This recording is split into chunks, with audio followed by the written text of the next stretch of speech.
Ay ba? Ay sa. Okay. Card. Ang tunog na ginagawa nila ay electric fan. Sino ngayon ang nagsisimula nito? Hindi na.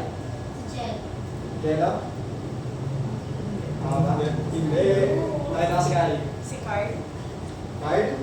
Yes! Okay, Kali! Okay, so... Kabudens. Kabudens. May tutubig naman tayo dito guys kung gusto niya. Okay, so you guys may sit down now. Para hindi yung reward din sa akin mamaya. Kaya natin pag-usapan yung reward sa akin. Thank you so much my students. And so, nakalaan kasi pag-usapan natin yung omnidirectional mic, tama? Yes. And yung nakakala niyo, explain ko yun is something similar din when it comes to sounds. And pagdating kasi sa shotgun mic, ganun din na ang shotgun mic kasi nakakatulong siya para mas maging malinaw yung ating audio. But at the same time, meron siyang merits and meron din siyang sariling style ng pagkuha ng audio. So, alamin natin yun. For today's objectives, at the end of the lesson, the student should be able to, sabay-sabay nating basahin. Explain how the shotgun microphone works and the principles behind its functions. Okay? Weigh when to use the shotgun microphone compared to other types of microphones. That's all. Operate a shotgun microphone. Okay guys, so hopefully by the end of this lesson, magagawa natin ito lahat. Pagtulungan tayo? Yes. Okay, good yan. Okay, so pag-usapan muna natin, what is a shotgun mic? Anyone want to read? Okay, Jen. A highly directional microphone designed to capture sound from a specific area while rejecting noise from the other sides and rear. It gets its name because its pick-up pattern is long and narrow like a barrel of a shotgun. Okay, thank you so much, Jen. Ito ang iyong inumin. Dahil balulak na. So, anong ba naiisip natin kapag dating pag-shotgun? Di ba, ang mga shotgun is mahaba. And kapag binaril mo siya, boom! Di ba? So, meron din siyang focus na kapag mas malapit, mas malakas, and kapag mas malayo, syempre, mas mahina. Sino dito mga naglalaro ng Valorant or something similar na mga shooting games, FPS, di ba, alam niyo naman yan na kung gaano kalakas ang isang shotgun. So, ganoon din ang shotgun mic. Meron din siyang sariling specialty. Unlike dun sa omnidirectional mic, ang shotgun mic, ang focus niya lang is dun sa may harapan niya, kung saan siya makaka-pick up ng noise. Kumbaga unidirectional siya. Mamaya mas may explain natin siya. Para mas malalim yung kaalaman na makukuha natin sa shotgun mic, I got here a quick explanatory video kung ano ba ang shotgun mic at ang pinagkaiba niya sa ibang klase ng mic. Well, to be exact, kung ano ba yung pinagkaiba niya sa isang diaphragm mic. Kasi papakita ko na lang yung video para makita niyo kung ano ibig sabihin. Hopefully mag-play siya. Narinig ba? Hindi na. Hindi na ako-connect. Yata na ako. Ako. Check ka lang ha. Wait lang guys. There na. Okay.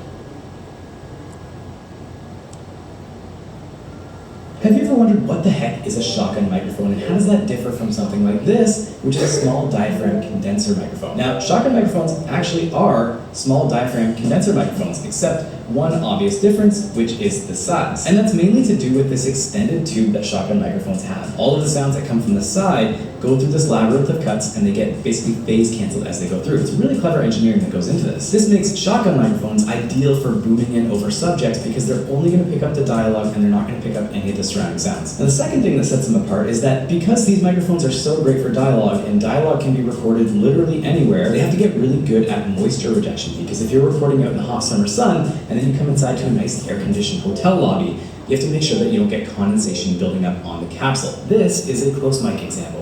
This is a close mic example. This is a 90-degree off-axis example. This is a 90-degree off-axis example. But they both have their uses. Let me know which one sounds best to you. Okay, so napansin niyo na agad, di ba, kung ano ba yung meron sa shotgun mic, kung ano ba yung specialty niya. Na yung tipong pag sa harap, sobrang lakas niya, pero pagka sa gilid, hindi siya napipick up. So, can anyone ba yung color patterns? Color pattern. Okay, so ninesan niyo last time sa omnidirectional mic. Sino nakakaalala ng color pattern ng omnidirectional mic? Anyone? Okay, nakita ko nag-raise hand si Gelo. Pag omnidirectional mic, yung pattern niya is pabilog lang. Pabila. Also known as Sphere. so yes, sphere. Yes, that's right. So, ito. Yan. Gusto ko na. Good job. So, tama, pa-sphere. Kasi ang nasasagap niya is buo, di ba? Yung buong room. Kagaya nga ng example kanina ni Aiva, ay nung nakaraang example ng ating last teacher si Aiva, makakaalala natin na yung shape pa lang ng microphone. Kunin na natin ito. So, ito kasi, shotgun mic siya, di ba? So, compared dun sa may omnidirectional mic na pabilog, makikita nyo dito na dito lang siya nakakasagap ng noise. Dito lang siya nakakasagap ng recordings niya. So, ano bang pattern ang meron ang shotgun mic? So, cardioid pattern yung meron siya. Cardioid microphone refers to a type of microphone with a heart-shaped polar pattern, meaning it's most sensitive to sound coming from the front and less sensitive to the sound from the sides and rear. So, meron kasing iba't ibang color pattern, di ba? May iba't ibang color pattern. And yung sa may omnidirectional microphone, ang color pattern niya or ang pickup pattern niya is from the surroundings. Dito naman, sa may front lang. Kung mapapansin niyo dun sa example kanina, hindi siya nakaka-detect dito sa sides niya. So, yun. If you want, mamaya magkakaroon tayo ng short activity na titignan natin, magre-record tayo dun sa may laptop ko gamit tong shotgun mic, and then we're gonna play it back compared kapag normal mic lang sa may phone natin. Okay, para mas maintindihan niyo siya. So yun, yung mga ginagamit sa may movies, sa mga boom mics, yun, ito rin yung gamit doon. Pero tandaan niyo guys na hindi lahat ng cardioid microphone ay shotgun mic. Pero masasabi natin na lahat ng shotgun mic ay cardioid microphone. So yun. Gaya ng diaphragm kanina sa may video, di ba? Ang diaphragm mic kanina is isa siyang mic na may cardioid pattern din kasi sa may harapan lang siya nakaka-detect. Okay, so yun. Yes. Cardioid. So, dito na tayo sa parts of a shotgun mic muna. So, papaikutin ko to. Pwede yung tanggalin. Papaikutin ko lang muna to. And then, well, ano. So, so there's, nung hinanap ko kasi online kung ano ba yung mga parts of shotgun mic, at may mga ano kasi, may mga bagay-bagay silang dinalagay. Kasi, syempre, iba't ibang model, yung iba wala namang muffler or something like that. Or meron pa lang specific term isa sa muffler, so tandaan nyo na lang. Mapapakita rin siya dito. So, ilimit na lang natin siya sa etong parts, sa mga parts ng shotgun mic. So, ito yung pinaka-importante muna is yung interference tube. It is a long slotted barrel that gives the mic its shotgun shape. So, yan yung mahaba. So, pag tinanggal mo yung ano, yan, kita nyo to? Yan yung mahaba na yan. Diyan dumadaan yung noise. So, yan. It cancels out off-axis sounds from the sides using phase interference. Kaya hindi siya nakaka-detect ng noises from the sides. Kasi makikita nyo, kapag nagsasalita ka, dito lang siya nakaka-detect. Yan. Focuses on capturing sound directly in front. Yan. So, that's why it's called the shotgun. Kasi may focus siya. Kaya nasa shotgun, ang focus niya is dito lang sa labasan ng barrel. Okay? So, yan. May question ka? Okay. Bakit kailangan pa maging mahabang? Kailangan pwede naman maitin na lang, tapos front pa rin yung nagka-capture. Well, imagine mo to. Kung may lang to, at hindi niya makakover yung noises from the side kasi parang nagiging shield kasi kung mahaba na to. Kaya may iba't iba rin tayong klase ng shotgun mics actually. Meron tayo, yung iba't ibang klase ng shotgun mics natin is nakadepende dun sa haba. And mas mahaba siya, mas klaro yung sounds. Kasi mas na-filter out yung noises niya. Pero kapag pinalo natin yung ganung logic, kung wala yung mga sound, yung sides, edi wala din siya makaka-capture. Meron din siyang makaka-capture kasi tandaan mo, ito yung makaka-capture niya. Hindi, I mean yung background noise. Hindi. Ano ba? What do you mean ba? Sige, let's clear up your question.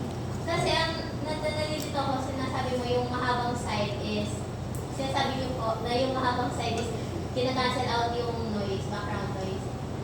Right? Well, not totally cancel out, but rather, Hindi niya na-pick up. hindi niya masyado na pick up dahil dito. Pero kung wala siya, wala naman siyang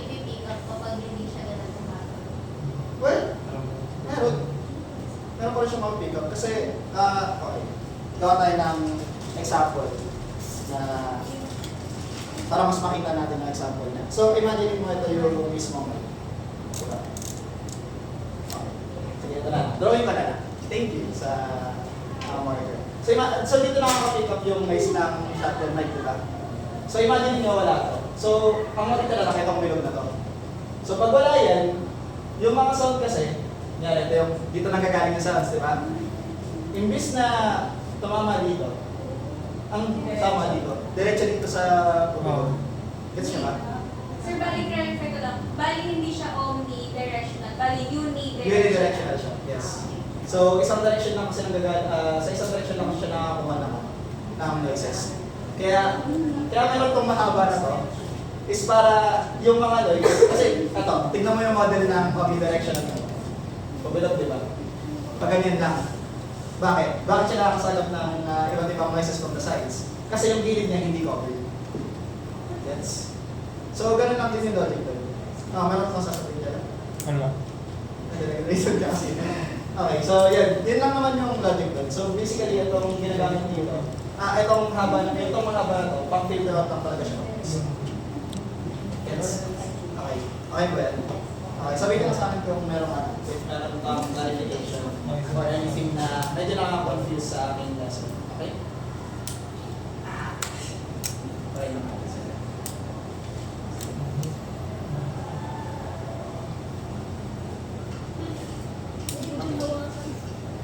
So, next part. Pwede bang makibasa yung microphone capsule? Anyone? Sino ang nawala? Si Daya ka naman. Microphone capsule, the actual mic element that converts sound into an electrical signal. Usually a condenser capsule for high sensitivity and clarity. So, lahat ng mic, meron namang microphone capsule. Yung mga mic na ginagamit sa... So, yung mga mic na ginagamit sa video, karaoke, nakikita niyo yung microphone capsule na yan. Yun yung pabilog. Diyan po yung pick up yung mismong sound. And again, yan yung pinaprotektahan ng shotgun mic. It's para hindi ma-detect yung mga sounds sa sides. Gets ba? Filter. Bali filter lang talaga itong interference tube. Kasi kaya sabi kanina sa video, di ba? The more na mas mahaba yung interference tube, the more na mas na-filter out yung background noises. So yun. Kasi meron siyang mga, kita niyo yung rigid na yung mga yan. Nakakatulungan sa pag-filter out yung background noises ng shotgun mic. So, ito ka pala yung model ng shotgun mic na umiikot na yan. Yan. So, Rockstar. So, ito naman yung foam. So, hindi naman ito exclusive again sa shotgun mic. Kung meron kayong mga microphone sa bahay, sino may mga microphone sa bahay? Okay. Sino dito yung merong windscreen? Ito. Wait lang, makapag-reset. Nasaan yung iba nakapag-reset? Okay. Anthony. Pwede bang ipaliwanag mo sa akin kung anong ginagawa ng foam or windscreen? Siguro yung, ayun, actually nandun na sa bullet number 2, yung wind noise. Parang ano kasi siya, yung white noise na, ayun. Imagine nyo na lang na pagka may nagbublow sa tenga nyo. Ganun siya. And once na maglagay ka ng foam cover, completely mawawala talaga siya. And then may sinusunod din na thickness, ganun. Gano'n ka-intense pa yung wind sa paligid ng recording area mo. Yun, so, tama. So, kung tatry nyo na mag-record sa cellphone nyo or sa kahit anong microphone, maririnig nyo lagi, kunyari sobrang mahinga kayo, ang naririnig nyo, diba? Kasi nga, syempre, mahangin, nadedetect ng mic yung hangin. And with the windscreen or foam, na-filter out naman yung hangin. In a way, I guess, hindi ko alam kung accurate to, pero gusto ko namin kasi i-share sa inyo. Kasi sabi ng kuya ko sa akin, ginagamit na to bilang pang, kunyari pa, syempre, para sa laway, yan, para sa laway niya. And then, syempre, dinalaban na lang nila para mas malinis. Pero again, I'm not sure if it's accurate, but I kinda wanna share if you guys are doing the same. Para at least, ma-confirm ko kung accurate ba yung nalalaman natin sa mga lugar-lugar. Pero wala akong sources na, kasi meron naman sariling ano yun, may sariling gamit doon, which is split guard. Parang yung split guard. Yung pang Yes, yung condenser. Yung parang sheet. yung shield. Yung shield na may butas-butas. Condenser. Nature na lang guys. Drawing artistic. Okay. Something like that. Tapos may mesh siya. Tapos sabihin natin ito naman. Yan. So, ito yan, sa split guard. Kung natin. Yan. So yan, split guard. So yan. Yan. So ito yung... Loins. Yan. So next part tayo. Naman yung 5mm XLR or 3.5mm jack. It connects the mic to the camera, recorder, or mixer. XLR is more common for professional shotgun mics. Some consumer level models use a 3.5mm jack instead. So, meron tayo ngayon is a 3.5mm jack. Pwede ba nating nasagad? So yan, So ito, 3.5mm jack. Ang XLR naman is, similar lang naman yung paggamit niya. Pero it's more on professional side. Kaya ng mga boom mics sa studios, nakikita nila XLR yung gamit nila with mga connector lang for their cameras. Next one naman is power supply, of course. Kung saan kukuha ng energy yung boom mic mo. For this one, ang gamit ng shotgun mic na to is AA battery. Naalala ko kahapon, personal lang habang na-explore ko yung shotgun mic. Nagtataka ako bakit ayaw gumana. Kasi syempre, na-expect mo kapag kinonect mo sa laptop or kinonect mo sa kahit anong device, is automatic may power na siya. So, hiwalay pa yung battery power niya and hiwalay pa yung pang-connect niya dun sa mismong audio ng device. Kaya kung gagamit mo kayo ng mga microphone na portable, tandaan nyo lang, check nyo lagi yung power supply niya kung paano mo siya gumagana para sure natin kung kailangan nyo ba ng batteries or chargeable ba siya or something like that. So na-explore na ba na lahat itong nakikita mo sa lahat to? Yes, sir. Okay, that's good. So hopefully na familiarize kayo. And then of course the mount holder. So it often comes with a shock mount to reduce handling noise. Can be attached to boom pools, mic stands, or camera hot shoes. So yung mga, again, balik tayo sa boom pools, sa mga boom mics. Yung itong mga to, ito, kita nyo to.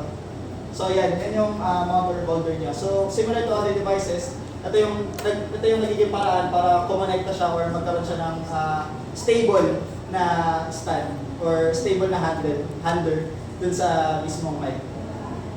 So yan. Next. So, ano ba yung pros and cons ng isang shotgun mic? So, una, it is highly directional. Again, unidirectional siya. So, sa isang lugar lang siya nakakasagap ng signal. It's very helpful because it reduces the background noise and mas strong or mas malinaw yung boses na makukuha mo. Unlike dun sa omnidirectional mic na rinig niya yung lahat, kaya ang nangyayari, nagiging muffled or mas nagkakaroon ng dirty noise. Kumbaga, dun sa audio na rin-record mo. It is ideal for film or video, kaya dun sa mga movies na napapanood nyo when you see the behind the scenes, makikita nyo lagi na meron nakaganon lalaki, di ba? Nakababato.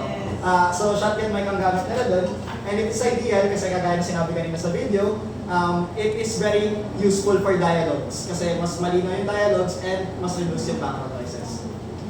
It is clear audio at a distance. So, from this distance, malinaw na siya actually. And yun, very self-explanatory naman siya. And it has a versatile mount range. So, it can be for boom poles, mic stands, or anywhere really. You can even just hold it if you want. Ang cons niya, it needs precise aiming. Kasi nga, unidirectional siya, guys. Kaya, hindi pwedeng mali ka ng totok kasi most likely magiging pangit yung audio na makukuha mo. And then, sensitive to wind. Bakit sa tingin nyo sensitive to wind siya? Kahit sinabi natin na nag-reduce siya ng background noise. Ano yun po? Okay. Bakit sa tingin nyo sensitive to wind siya? Parang nag-research sa iba. Bakit natin masasabi na sensitive to wind siya? I think kasi unidirectional nga siya. So kapag yung hangin is nagmula sa direction na yun, makukuha na. Yes. So, syempre, yung sobrang lakas na pick-up ng shotgun mic, Yun din yung parang, wait lang. Mamuta natin yung press na yun. Baka magaling sa akin. Yan. So yung strength din ng shotgun mic, it could be it's also its own weakness din. Siyempre, since malakas nga yung pick up nyo dito sa may harapan, ang most likely mangyayari is kapag hinanginan mo to, di ba? Ang lakas na ng sound. Okay. Yan. Kahit may muffler siya. Kung may muffler ka naman, kaya nga windshield siya, so Okay. So, kaya mas nakaka-help kaya may ano, kaya marireduce yung noise niya. Kasi pag bumili kayo sa Shopee na to, may phone na. yung iba sa kanila wala pa yung mismong windshield or phone. Kaya yun. Bulky size, kung makikita nyo naman, unlike dun sa may omnidirectional mic, naalala nyo yung size, maliit lang, di ba? Ito kasi sobrang laki. Kaya medyo mahirap siyang dalhin, mismitin. Kailangan mo minsan ng bulk. And not great in echoing rooms kasi pag nag-bounce yung noise, sabihin natin, rinig na rinig din dun sa mismong harapan. Kaya in a way, kailangan, again, I mean any recording room naman, maganda sana kung meron tayong way para ma-reduce yung noise. Para as much as possible, maganda yung quality ng audio na makukuha natin. But at the same time, it's a shotgun mic, so it's very useful kahit na nasa open environment ka or similar to that. Yes, kasi sa harapan na siya nakakita. Okay, so bago tayo mag-proceed, may activity tayo.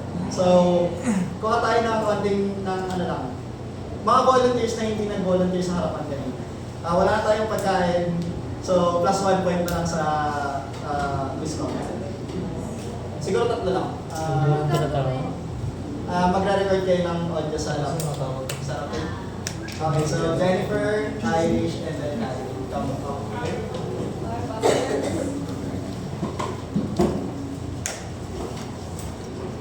So, subukan lang natin. Sorry. Hey! Naisip ko yung presentation ka. No. Yes. Hindi ko na pwede. Parang ako lang ah. Ay, muntik na. Ganyan din ako nun eh. Muntik na makaapak ng tinik siya. Tiga. Okay, so, sige, lagay pa rin natin ito. Well, wag natin ito tawagin after windscreen or phone para mas accurate siya. Kasi hindi naman yung point is mag-muffle ng noise, pero para ma-reduce yung wave noises na makukuha. So yun, sige, Irish ko muna. So, comparison muna tayo. No? So, isa-isa ko yung mag-record muna dito. So, record lang. Sayang. Sigaw ka. Ano yung papalitan dyan, sir? Okay, so play natin yun. Playback na natin. Oo. Ano yun sir? Matagal na daga. Mga ano na. 80. Nakalit ko. Meron. Mga magkano papalitan dyan, sir? Hindi, buong Desberg na. Buong desin. Hiniram kasi ito ng ano. Ng fork na nag-detect. Hiniram na mga 2 weeks. Ganito na. Mahina lang yung sound, diba? Kasi laptop mic lang yung gamit natin, kaya medyo mahina siya. Pero try natin ng ano. Try natin ng naka... Wala ko. Try mo. Hindi mo malalaman yun. Sorry. Hindi, kailangan makita si Jennifer.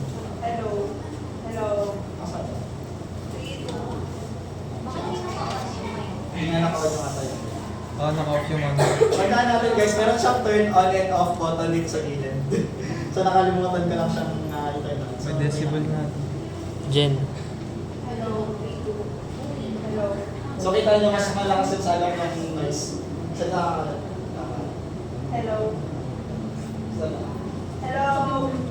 Mas malakas yung salang ng noise niya dito. So try natin yung sound. So kita nyo mas malakas yung salang ng noise. Sa nakakalat. Ayan. So, dun sa may unang part ng audio, tandaan natin hindi naka-on yung shotgun mic doon. Pero nung tinurn on natin yung audio, ano napansin nyo? Napalisan lang. Pakita nyo mas malakas yung sakat mo. Kala ko. So yan, so kukontrate natin kay Irish. Sige, Irish, ikaw naman yung mag-record for our shotgun mic.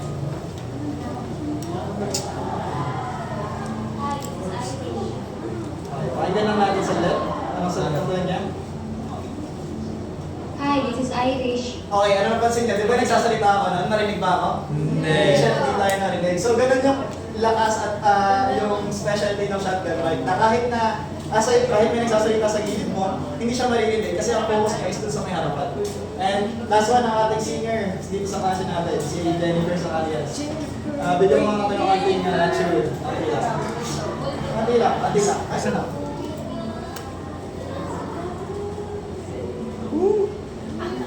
Okay, so follow tayo. Baka na. Pwede natin.